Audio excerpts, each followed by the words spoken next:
Ако мешањето на Русија во Косово и во Босна и Херцеговина во 90-тите години беше прва фаза од руската политика против Западот, а последните случувања околу Крим втора фаза, Русија сега се враќа со трета фаза и тоа меѓу државите од Балканот, кои подолг период се решени за членство во Европската унија и НАТО, заклучија дел од учесниците на последниот состанок на подкомисијата за безбедност и одбрана на Европскиот парламент, на кој учествуваа и повеќе експерти за руската политика на Балканот. Таа трета фаза, како што вели универзитетскиот професор Димитар Бечев, еден од најдобрите светски познавачи на руската политика на Балканот и кој учествуваше на состанокот, е да се нанесе што поголема штета на западните сојузи и да се запре нивното проширување со нови членки.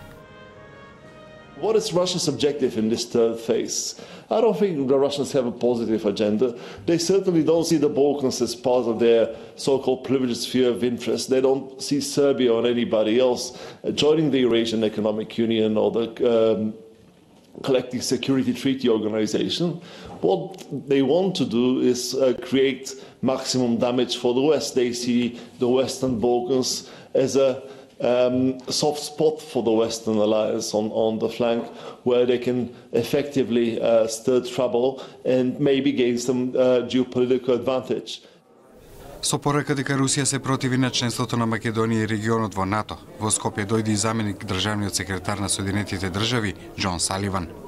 I don't think it's any secret that the Russian government stands in opposition to NATO membership for Macedonia, and I think it's fair to say will undertake whatever activities it could do to undermine for its own interests what the Macedonian people and the Macedonian government have decided are in this country's best interest.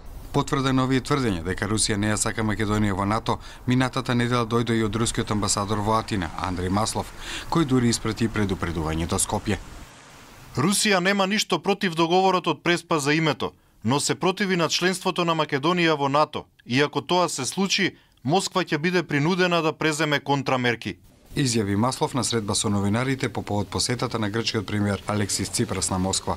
Иако дел од експертите за руската политика на Балканот, меѓу кои и политикологот професор Бечев, сметаа дека Русија нема долгорочна стратегија за Македонија и другите земји од регионот, сепак сериозно предупредуваат дека Москва се уште има своји луѓе на терен и ја користи секоја прилика за обструкција.